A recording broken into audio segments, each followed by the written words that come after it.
Hey guys, how you doing? It's Elaine Lenscapper1. What you're looking at is the third variant cover that I've done so far for Jody McVee's Amazonia comic book series. This one was done specifically for his current Kickstarter, which ended about a month ago, which is why you're seeing it now, because the agreement was I could record what I was doing for that piece, but I wouldn't show it until after his Kickstarter. Now that he's in the fulfillment stage of his Kickstarter, it's okay for me to show that, which brings me to my next bit. I just got commissioned to do 11 character reference sheets for an animation project that is in development. I can't talk much about that because that's not the agreement with that client. As an artist, you have to, yes, it's your work, but when you're doing someone else's IP, you have to be respectful of that, which means you can't just go, well, it's my work, so I'll record it and put it on my YouTube channel. No, your client, as mine is, maybe in a development stage. He may not want people seeing any of his work until he decides or she decides it's time to do that, and they get to decide exactly how that work is presented. So I don't know if I will be doing videos of me creating any of that work because, like I said, it's not my IP. It's my client's IP, intellectual property, for those who don't know, and I am required to respect their IP. That's part of being a working artist. But I will say it's an interesting project. For me, it's interesting because I'm doing things I'm normally not used to doing. But I realize I need to get better at doing those particular things because they'll serve me, you know. And if you're thinking about becoming a working artist, that's something you should think about, you know, the work that's going to stretch your skills or push you in directions you hadn't planned on. And because that's good stuff. It is always good to be pushed a bit, something that will help you grow. And if for no other reason than it'll teach you what you don't want to do. You may decide, you know, you may do something and the client says, can this person be more sexually posed or slightly nude or whatever? And you may feel that after you do it, because, you know, you've already signed a contract and agreed to it, that, hey, I don't want to do that anymore. But and you've learned, you know, as a writer, I know there are certain genres I suck at. And rom-coms. Cannot write a rom-com to save my soul. I just don't.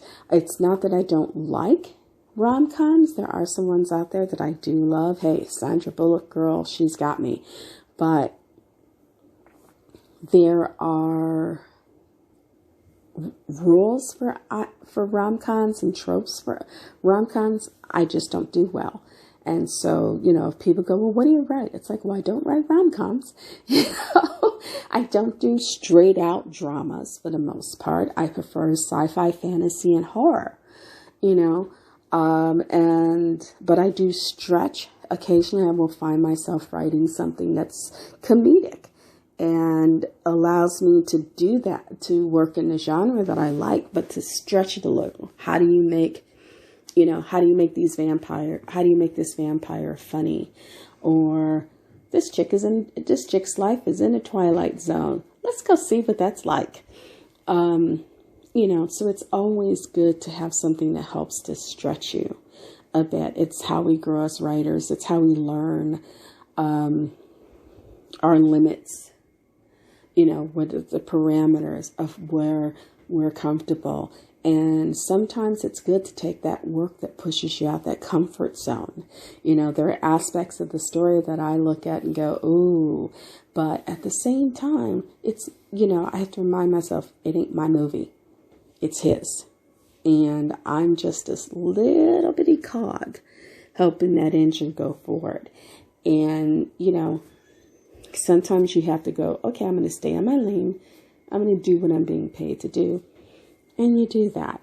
Other times, if it's something that you really believe that this is like, okay, this is not a good thing, maybe then you can step forward and say something. But I will tell you from experience, stepping forth and saying, I think this is wrong. I don't think this quite works.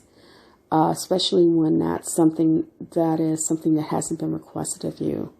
You could lose your job. And much worse, you can find yourself labeled. You know, she doesn't want to work for these type of people. And it may be true, but it may not be true. Somebody might just go, well, she's black and I'm a white dude and she didn't agree with my script, so she doesn't want to do anything that's written by a white dude. Not necessarily true. Just, I didn't agree with what you wrote, but that's not how he's going to put it out there. So when it comes to making a stand, when you decide to die on a hill, make sure you're ready to actually die on a hill, because that may be the death of your career. But, you know, let's not get dreary. It's been an interesting few weeks. And I can't go into it in here because that's not what this channel is for. This is not, you know, Elaine's psychotherapy time. So let's not make it that. So anyway, as I said, I've got a project that I've commissioned to do. I'm not doing it all at once because this guy is in development, so he's paying me out of pocket. So it's, I can, you know, can you do one this month? Or, hey, I've got enough to maybe you can get 3 done this month. It's like, okay, you know, and that's something, some people are like, well, I don't want to work for somebody who's going to hire me piecemeal. You know, true that, it's not the most fun thing. It's a job, but it's not a job that you can count on. And I'm not looking at this as, this is the job that's going to pay all my bills. No, but it's a job that'll put me closer to the next job that I will get hired on to work more regularly and may help me pay some bills. And in the meantime, you know, getting a few bucks here, a few bucks there will help with other things. Maybe not in huge ways, but, you know, it'll help. So I'm going at it from that way. Anyway, it's been, over 8 minutes, and I promised I would keep it short this time. So, and in the honor of keeping it short, yes, I am still working on And the Coming of Nighttime. And after the second half of this video airs, I will probably air an update if I have something for which to talk about. If not, I will show something else and then mention where we're going. Okay? But other than that, you guys take care. Know that I love you. If you have any comments, questions, of course, you know what to do. Also, you know, click the like button if you've enjoyed this video. Subscribe if you're in the mood. Other than that, keep keeping on. Take it one step at a time. And remember, so long as we're moving forward, we're still moving. Okay? Bye, guys.